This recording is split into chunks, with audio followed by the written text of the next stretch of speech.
आज मीडिया के सामने प्रेस कॉन्फ्रेंस रखे हैं, इसका मुख्य उद्देश्य क्या है?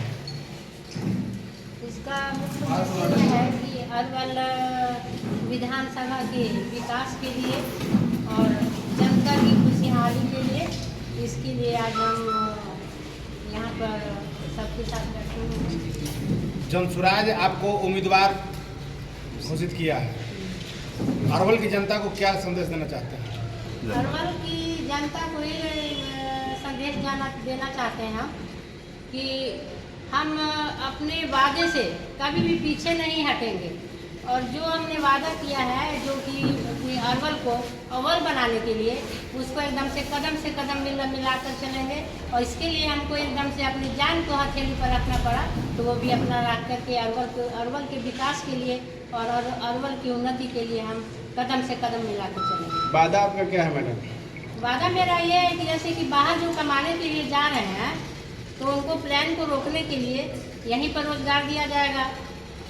और विकास इसमें है कि जैसे कि जो महिलाएं हैं उसको रोजगार करने के लिए 5 लाख तक ऋण दिया जाएगा, जो 4%, जिससे वो अपना विकास कर सके और अपने बच्चों का भविष्य संवार सके और अपने बच्चों को पढ़ा सके। और क्या कुछ कहना चाहिएगा, जो अगर चुनाव जीत जाते हैं तो अरवल विधानसभा के लिए सबसे पहले महिला के लिए हाँ, सबसे पहले महिला के लिए हम ये करेंगे कि महिला को रोजगार के लिए, जैसे कि महिला बेकार घर में बैठी रहती है, तो उनको जरूर रोजगार के लिए हम उनको, जैसे महिला के हम समूह में भी जोड़े हुए हैं, जैसे 20 रुपये वाला जो समूह जोड़ता है, और जैसे उसको रोजगार करने के लिए पैसा ऋण पर दिया जाएगा उनको, कि अपना रोजगार करके किसी भी रोजगार को अपना करके अपने अरवल का विकास कर सके, अपने परिवार का भी विकास कर सके और अपने बच्चों को पढ़ा करके, इसे बच्चे ही, क्योंकि वह हमारे देश का भविष्य है, इसके लिए महिला जो है, महिला अपने बच्चों को पढ़ाने के लिए कुछ भी कर सकती है। इसलिए रोजगार जो उनको है, रोजगार जरूरी है, और रोजगार जब तक नहीं मिलेगा तब तक यहाँ पर विकास नहीं होगा।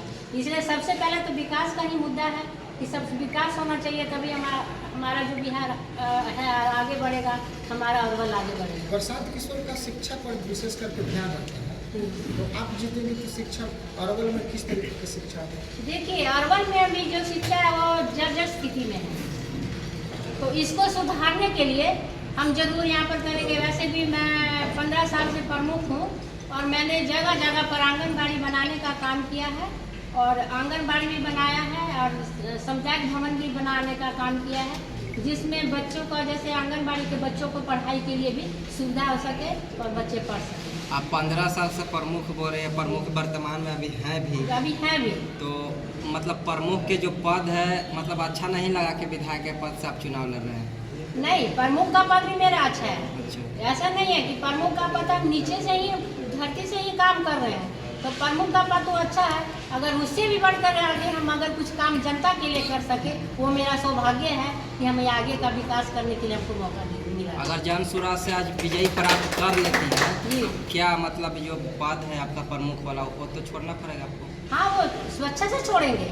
अगर हम विधायक में जीत जाएंगे तो हम तो उसको स्वेच्छा से छोड़ेंगे कि हाँ भी मेरी जगह दूसरा कोई आके उसको विकास करे, हम आगे का विकास करेंगे। जीतने के बाद 5 ऐसे मुद्दे बताइए जो आपने सोच कर रखा है कि जीतेंगे तो अरवल में ये विकास करेंगे। सबसे पहला मुद्दा तो हमारा प्लान को रोकना होगा। प्लान को रोकने के लिए, जैसे बाहर कमाने के लिए जा रहे हैं, दर की ठोकरें खा रहे हैं, उसको रोकने के लिए सबसे पहले तो हम लोग प्लान को रोकेंगे। और दूसरा शिक्षा है, जो शिक्षा, जब तक हमारी शिक्षा बेहतर नहीं होगी, जब तक हमारी शिक्षा में परिवर्तन नहीं होगा, जब तक शिक्षा की व्यवस्था ठीक नहीं होगी, तब तक बिहार का विकास नहीं हो सकता है। इसलिए शिक्षा को सुधारने के लिए, शिक्षा को विकसित करने के लिए हम लोग अच्छा स्कूल खुलवाएंगे और उसमें बच्चों को प्राइवेट स्कूल में भी पढ़वाने का काम करेंगे, जो कि सरकार की तरफ से वो उनको पैसा दिया, अनुदान दिया जाएगा। अरवल में क्या मुख्य कमियां रहा जिससे आप विधानसभा चुनाव लड़ने का निर्णय लिए? अरवल में देखिए, अरवल में जितना, अरवल विधानसभा में जो हमारे जो क्षेत्रीय कोई भी आज तक विधायक नहीं बने हैं, तो उनको जमीनी स्तर का कुछ पता नहीं है कि जमीन में किस चीज़ का दिक्कत है, क्या आता है। इसलिए हम अरवल के ही हैं, अरवल की बेटी है, इसलिए हम सोचते हैं कि अपने अरवल को सबसे ज़्यादा, बिहार में सबसे ज़्यादा अरवल को अव्वल नंबर पर लाएं। इसके लिए हम सोचे हैं कि उसको धरातल से उठाना बढ़ेगा तभी हमारा जो है अरवल विकसित होगा।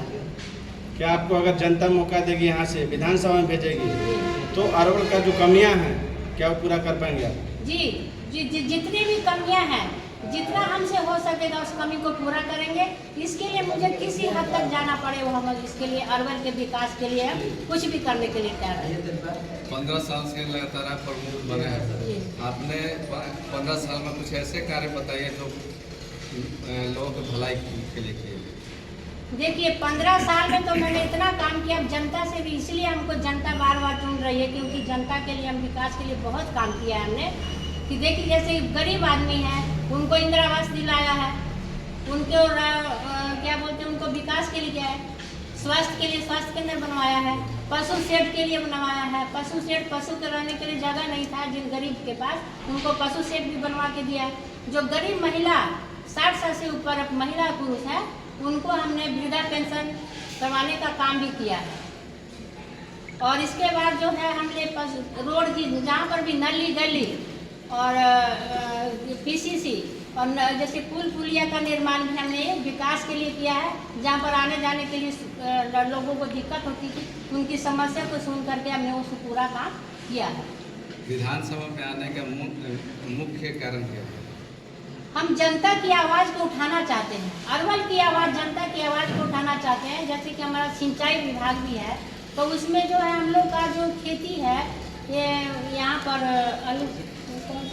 इंदुपुरी जो है वहाँ से जो नदी आती है, हाँ नहर जो आती है तो उसमें इतना उसका उड़ाही आज तक नहीं हुआ है। तो वहाँ की जनता हम जब घूमने जाते हैं तो वहाँ की जनता कहती है कि यहाँ पर तो पानी का कोई व्यवस्था ही नहीं है, हमको ट्यूबवेल चला के करना पड़ता है। तो सबसे पहले हम सिंचाई का जो व्यवस्था उसको सुधारेंगे और जितना भी लोगों की समस्या होगी उसको जरूर ये सुधारने का काम करेंगे।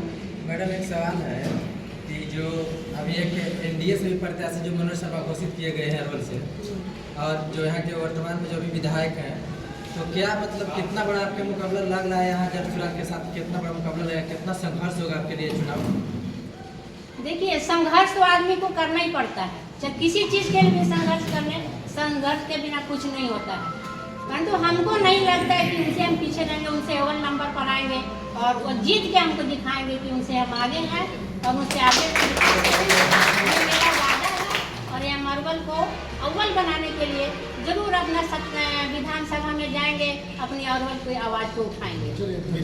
पीसी करने का क्या उद्देश्य है? जी आज जो पीसी किए हैं उम्मीदवार वहाँ जो घोषित हुए हैं पटना में पार्टी ऑफिस में अपना, तो आज जो अरवल कार्यालय पर पीसी करे इसका उद्देश्य क्या है? उद्देश्य क्या है? मैं अपनी जनता को संदेश देना चाहती हूँ कि हम भी प्रत्याशी बने हैं, इसलिए जब विकास के लिए आप जितना भी होगा हमसे वो आपका विकास करेंगे। इसी संदेश के साथ मैं इसी के संदेश देने के लिए कि हमको विधान उसके लिए चुना गया है, तो इसलिए मैं इसी की संदेश देने के लिए हम यहाँ पर रखती है। कौन नीतीश जी बोलते हैं कि हमारे सरकार में दारू बंद है, शौचालय के दारू बंद नहीं है, दारू बंद नहीं है, दारू तो चल रहा है, होम डिलीवरी हो रहा है। गरीब आदमी को पकड़ के जेल में डाला जा रहा है और जितने भी अमीर है उसको खुला छूट दिया, वैसे आप पिए आप कुछ भी कर सकते घर तक पहुँचा रहे हैं। तो ये शराबबंदी नहीं है, ये गरीबी को नीचे दिखाने के लिए, गरीबी को जेल में डालने के लिए ये काम कर रहे हैं। ठीक।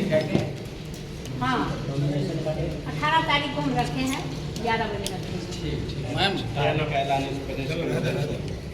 पीटी का ऐसा हाथ रहा जो आप पैसा देकर टिकट दिलाया गया? नहीं, ऐसा कोई काम नहीं है। हमने अपने बलबूते से अपना संघर्ष किया है। 15 साल तक संघर्ष करते करते हम इस मुकाम पर पहुंचे हैं कि जनता के घर घर पर दरवाजे जा करके उनका समस्या को सुना है और उनकी पदयात्रा की है।